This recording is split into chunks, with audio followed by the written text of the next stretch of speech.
Hello again, welcome to BarryTsGarage. We are headed back to the shop. I've asked JB to give us kind of a walk around after he's had a conversation with the owner of the 39 Zephyr, not the 38, the 39, which is in for some restoration of some level. And we're going to talk about some things that looks like the customers talked about doing, and bring you along for that conversation. Okay, JB, you had it up on a lift, you've had it for multiple test drives, you've been all around this car. What happens next between you and the client? Well, we had a conversation when I had the mobile phone in my hand, and I was talking to the owner, and we walked around the car literally step by step, inch by inch, and looked at what we thought was going to be required, and also what we thought was not going to be required. So the customer has a really good imagination about the individual details of the car, so that was really cool, because you know, when a car leaves, sometimes you can't remember the details. So this guy has an absolute photographic memory of this car, which is not hard to do when you've seen one, but it has some nuances that we had to discuss. And starting back here, of course, this plate, which it would be good as a billboard in Albuquerque, is not going to be where we're putting it now. This is going to end up going. There's going to be a new one created, and it'll be put down here where it should have been in the first place. Okay. This, of course, is a good original. It's got a lot of pitting and that sort of thing, but this will go off and get plated. These are really tough to plate because of the tight details, but we got a really good plater to do it. Okay. The glass lens is still here. This is to illuminate this. Okay. So all this will have to be pulled off and restored. Just so we know. Yeah, that's where the key goes. Keyhole here. They didn't even want you to see the keyhole. Yeah. Wow. That's how much detail they went to. Right. This one has had duals added to it, which we're going to keep. Those are working really well. Yeah. And we might bring them back in a little closer to the car. We talked about bringing the bumpers in closer to the car. Okay. Some people actually flip the bumpers because the brackets send the bumper down a little bit. When you flip them over, it sends the bumper up a little bit. Interesting. And it actually looks kind of cool. And then we might suck it back into the body a little bit. Okay. We talked about the quality of the bumper. The bumper is actually in pretty good shape. It's got a few pits, but it'll pass. So what's the process to making that decision? Do you take the bumper off and mock it up different ways? He was already preloaded that he was thinking that he had heard about this being done. That's one thing that's really good about a customer who does his research, is you don't have to quite give him as much information, but this guy's really sharp, and he had already done a lot of asking questions about cars. And before he even bought it, I suppose, and found out that this trick, which was known to very few people, was out there. So if you notice, this bumper kind of goes down. If you imagine in your mind, you just flip-flop it, then of course this bumper will go up about here. So that sounds like a minor improvement, but it actually.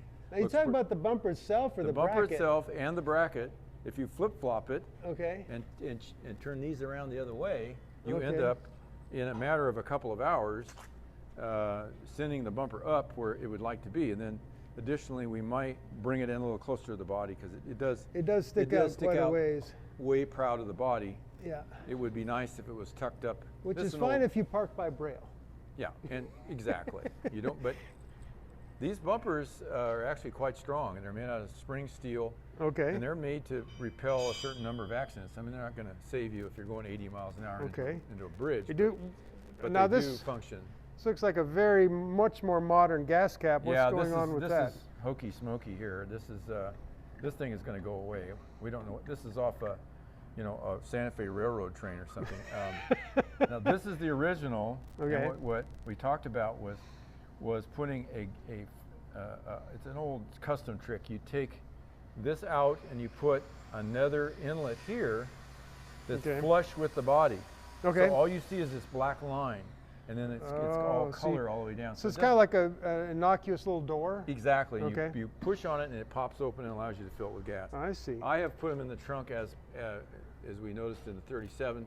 We're actually modifying that one so it's easier to use. It's a great principle. Yeah. Because it goes right into the tank, but it has to be user friendly with the gas station pistols. Right. Or it's very clumsy to get gas in it, and you also have to fill it by a gas can. Yeah. It never occurred to me, so I put it too far up inside, and you can't get the gas can to fill. Right. So we're going to actually route it out a little closer to the opening in the Buick. Okay. And I talked to this man about doing that, and we agreed this is the way to go. Would be the way to go, just as good or maybe better. Okay. We're always listening as much as we're talking. I know that seems hard to imagine with me, but it's not my car. Right. And it's not my call. Right. And I will give them the options. Uh-huh. If they want advice or they want some direction, I'll give it to them, but I'm never going to fight them. Right. Unless they do something really stupid, in which case I'll just, make a loud growling noise. And I think they get the picture, Right. After a while, you just have to trust each other. Right, right. And I've been really, blessed because I get these people that really are what I call right thinkers, which come to it. You don't buy a Zephyr because you want to cut it up and turn it into a custom. You buy it because it's already beautiful. Right. So you already have an aesthetic sense about you that really helps a lot as you're going through the process, because there's nothing more aggravating than having a guy want to ruin a car and he wants you to do it for him. And the money does not help, believe me. Right. We also talked about in this particular case how this extension on the bumper, you can see some rust out down in here. Now this is covering the running board that was still exactly kind of a thing. It's not really a running board anymore. Right. Nobody knows what it is, but it's the last vestige of a running board, let's say. I'll call it an extended threshold. That's a much better way of it. In fact, Lincoln did not call it a running board, because it really isn't. A running board is, well, we'll get into that later. Right, yeah, it's outside outside the car. So they started moving everything inboard. Yep. This was ostensibly done so that if a lady was out in the mud and she dragged her dress across here, that would not. Well, that's right. This is covering it, exactly. keeping it clean. Cover clean. is keeping the mud off of that, so that when she enters the car, it's not going to get on her No, dress. that's a great idea. Sure. See, Lincoln thought about things like that. Right. So you're going to adjust the alignment of that? Well, we're going to cut up this top sheet metal off. We'll cut it right along here. Okay. And form a new one out of hot roll and or cold roll, probably 18 gauge. Okay. And then weld it back in. Of course, we're going to go in and blast out any of the other rust that's on the inner panel. Okay. And then we're going to put a rust inhibitor on it, because when you got two trap panels, that's why it worked. Even though this car was not near the water, the moisture would get up in here, and you can see there's a double panel here. Oh, so there's nowhere for the moisture to go. So it just gets trapped in there. Sure. It rolls down the window, into the door, and has nowhere to go. Yeah, right. Sooner or later, water's going to get in. Exactly. And so we'll drill holes down there to allow it to vent. The same thing happened to the Buick. Yeah. Okay. So the car's never been near water, and yet still had rust at the bottom of the door. Yep. Okay. Okay. What else is happening to this thing? Let's do that one more time. An original car. That is beautiful. There's nothing like that. That's one of the other ways, by the way, you can tell a car's original. Yeah. You can't drive a car for 180,000 miles and have a door shut like that. Right. It's going to start to sag. Right. It's going to have to be pushed up onto the pin because of that. So these little telltale signs tell you. So again, just for people who don't know, that's this one reads 80,000 miles. Looks like it's a real thing, right? It really does. I'm fairly well convinced. Yeah. All right. We talked about this. This is an aftermarket wind wing, which works great. I'm in favor of using it. So would you recondition it a bit, or what would you do? Yeah, we could polish it and put it back on, but it really will do the job. Yep. He'd prefer to have the oval-shaped one that came from Lincoln, and we're on the outlook for those. Looking for one? Yeah. Okay. And we're looking for two. Or two. Yeah. Yes. And but they're extremely rare and precious when you buy them. Okay. So hopefully we'll be able to find one that's kind of rough and restore it. Okay. But this is adequate for what we're doing at the moment. You can see the rest of the trim is in really good shape. Yeah. So all we got to do is take it off and buff it. Okay. As far as the body's concerned, there's not a whole lot of dents or dings in it. No, I see there's just a little bit of paint scrape. Yeah, the paint's checking, so we're going to have to strip the paint. Okay. That's the only downside of original paint is that it's dead.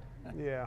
Yeah, maybe you could buff it. You can make it look sort of cool at about 50 feet, but. So he's going to repaint the car. We're going to repaint the car, and we're going to do it in the new. In the color of the 38 exactly, project? Yeah. Okay. Once really you get a good color, don't be afraid to repeat it. It's a beautiful color. Yeah. I mean, these guys will never be in the same state with each other, so we don't have to worry about It's not like we don't have to worry about them passing each other on the freeway. Okay, that's just not going to happen. Yeah. Your shop is the only place where they might be seen together. Yeah, having these three guys together, don't look for it to happen a lot. It doesn't happen a lot. Right. And we're really under the hood. Under the hood. I love these horns up here under the hood too. By the way, they're kind of cool. Really cool. I guess. I usually just get rid of them because it's hard to keep them working. They sound like a dying goose or something. And so they're really. I mean, yeah, they're fun to look at. Yeah, I may be impressed by put them in the trunk and say, please keep these. Please never put them on the car. Okay. Okay. You notice that we had to put a new voltage regulator. And right. It has to be a 3-position voltage regulator, which is completely different than the one they had. They had an aftermarket on here that just gave it up. And we had the darndest time figuring out that it was something wrong because it was brand new. And brand new anymore doesn't mean anything. Yeah, it could be just as bad as the oldest thing you've got. Then we put another carb on it, which was rebuilt, and now it starts and runs every time we start it. Okay.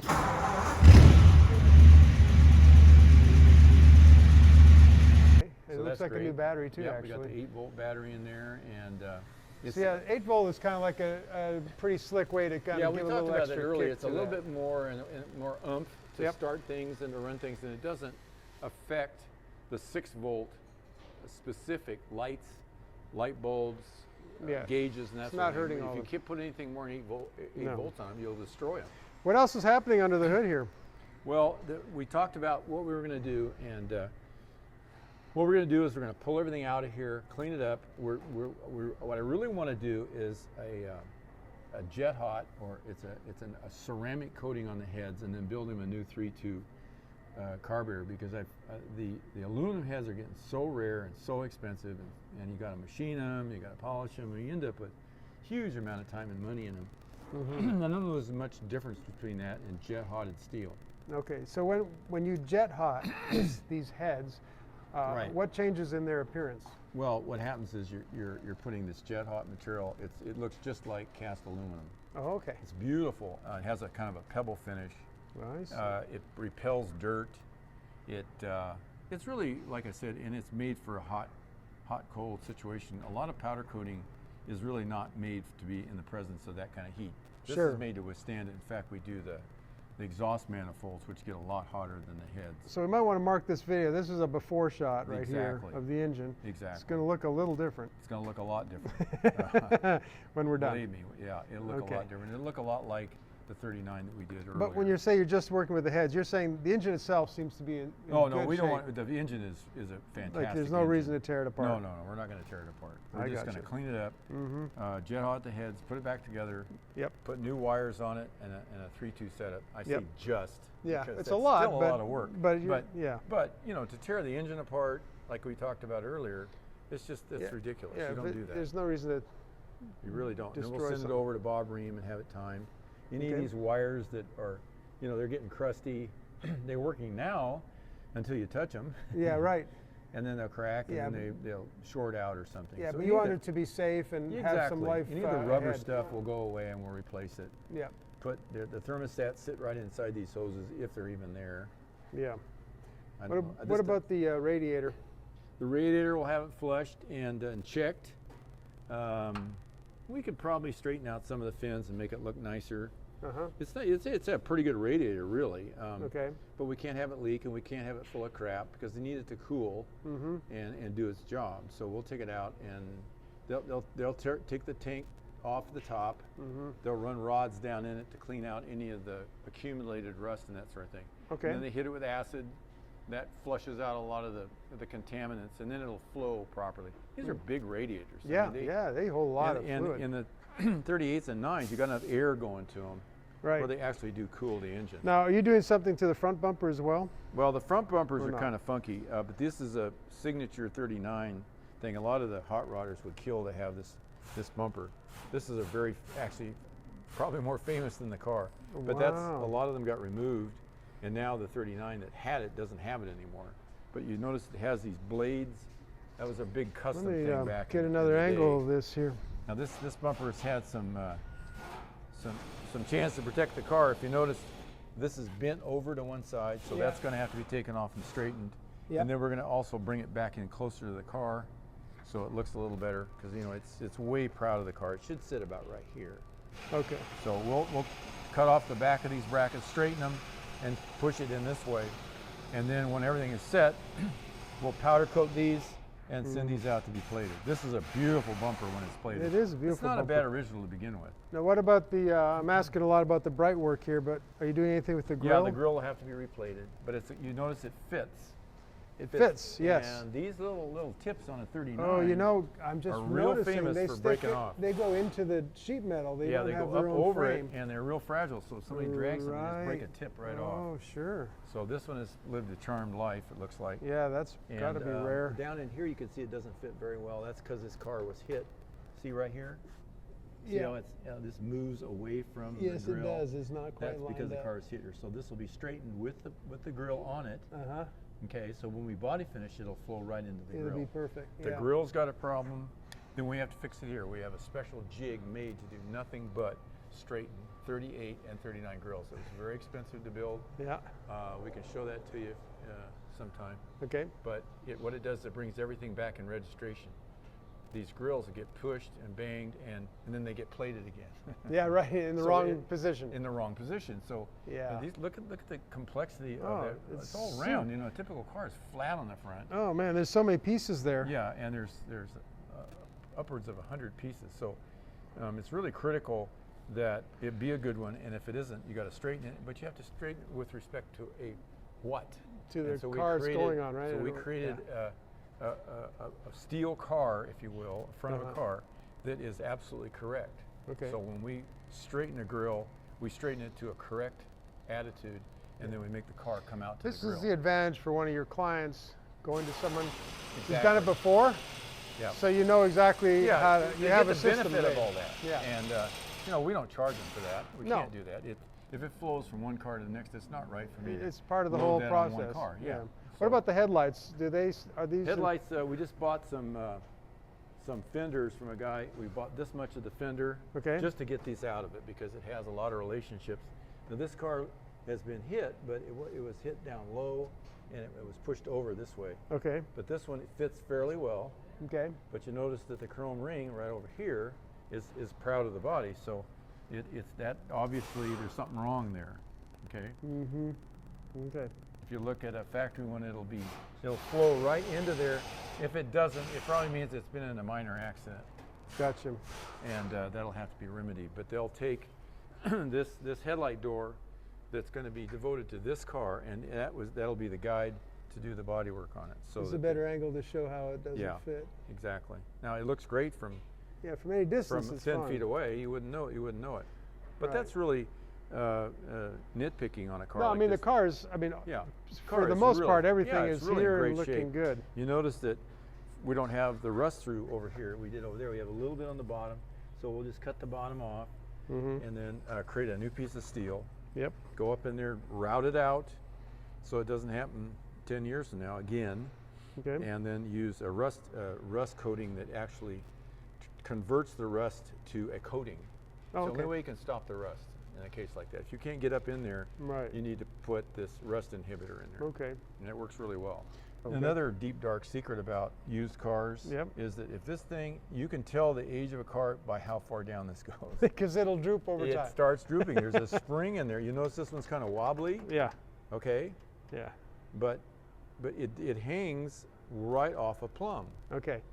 Right. So if it was down here, it would be a really old car. If it's down here, it's done. It's old and dead. Okay. But you notice that and passenger doors obviously don't get used as much. If you shut the door without a lot of pressure or having to throw it really hard and it clicks, it's probably an original car. Yeah. Okay. Wow. Those are all telltale signs. Okay, cool. Okay. let's go back around the other side and talk about the interior. Okay, we talked about this earlier. This is the sort of kind of the pattern of a 39, but not really. So what is the client? You don't want to look at this for any kind of authenticity. What does the client want to do? Where do we want to go? Well, we're going to take it all out and clean it up. We'll look for any rust repair. We got somebody put fiberglass over the floor down here, we noticed, in one area underneath, and tried to hide it. Okay. There's some fiberglass there. That isn't necessarily a bad thing. And we'll use the ice pick test. Okay. And if we can jam an ice pick through it, it's got to go. If it stops it, it's probably enough material there, and it's fine. You don't want to obsess over things like this. Right. Okay. You really don't. You want to save your time and your expense for things that really matter. And you know, sure, we could tear the whole floor out and do it all over again. Yeah. Right. But it doesn't need that. No reason This car's to. lived in away from water, so 95% of it's in good shape. Okay. So we'll pull up all that carpet, and if there's some small areas that need to be repaired, we'll cut it out and weld in pieces of So imagine doing cold something roll. to the door panels. The door panels Or are you gonna leave them alone? would look just great on a Hupmobile that had been rolled over and used in a destruction derby, but in this particular car, no, these are going away. You notice they don't even fit the garnish moldings. Oh yeah. I don't know what this guy was drinking, but when he did it, but Yeah, oops, they don't it's quite only a fit. half an inch short. But hey, who's counting? Anyway, yeah, those guys. Or they shrunk. And we're going to use the same. Try to remember the exact term, but it's a really kind of a beautiful kind of a red tan, and it picks up a little bit of red in the car. But it's tan, and as it ages, it actually gets better. I've got some of these interiors that are 20 years old, and the Buick is like that. If you go look at the Buick, it's kind of got a subtle cracking to it. Yeah. But it's just really, I mean, if it's good quality leather, it'll last a lifetime. Yeah. Nice. So this is all going to get stripped down, and then John will redo all this in leather. And then, of course, we talked about the wood grain. The wood grain on the dash, on the waterfall, the garnish moldings. Yeah. All that'll be done at the same time in the same graining pattern. I see. And that is an art, believe me. I was just over at a Ford dealer and looking at a car we did for him. He's still babbling about it. It's just very difficult to do, and most people don't really know what they're doing, or they try to do it too quickly, or they don't have all the equipment that we have, and they just do what they get the best they can. Right. We talked about this with a loaner steering wheel. That is a steering wheel we'd already cast, and this man's steering wheel is being done in a secret way that we cannot We'll reveal. Yeah. These will be revealed to you and other secrets in time. But we know that somebody's watching what we're doing, and the most important guy, of course, the guy that owns this car. So we don't want to spoil that surprise, because it's the first time we've ever done one that way, and I think it's going to really be neat. Excellent. Excellent. So well, it looks like you have a lot to do here. Yeah, we got a lot to not do. For people wondering, and I know this is not I'm not asking under high pressure, Let's but do just that one more time. That feels so good. Oh, yes. One that shuts properly. So this is kind of a little bit parallel to the 38 project. Yeah, it is. You're starting at a higher level, I guess. Yeah, these have a lot of commonality. They really do. They look a lot alike, but in fact, there are some important differences. 39 was a continuation of the 38. Yeah. There's two camps on this, and they're both right. One of them loves 39s because they have certain features that the 8s don't have. I'm not going to tell you which one I like. Well, you know, I'm going to tell you something. One thing for the viewers, though. Yes. We are going to stay tuned for a later episode. Yeah. We are going to do a comparison side by side with a 38 and a 39. Yes. And we'll talk about the differences. And it's not really picking a winner so much as just identifying preference and just feature changes that happen. You would never want to have a contest between Jane Mansfield and Marilyn Monroe. It doesn't matter which one you pick. You got two amazing designs. Just beautiful. Yeah. Just beautiful stuff. And we don't have to. But I think a lot of people, just for an educational standpoint, are going to be interested in just seeing the differences. I think it is. It's interesting to note the differences. They tend to be really refined and kind of subtle. Yeah. As are all Lincoln progressive kinds of changes. But they both are distinctly different. And there are guys in Zephyrs that are really, really adamant 38 guys, and there's guys that are really, really adamant 39 guys. And they both have a valid point of view. Yeah. Great. Well, thank Okay. you so much for that. You bet. Thanks again for coming along. We will keep you posted as this 39 project progresses. Some things may change as time goes by, conversations continue, projects often evolve, and that's part of the fun. We'll bring you along for as much as we can. Thanks again for subscribing and watching. You guys are great. Thanks.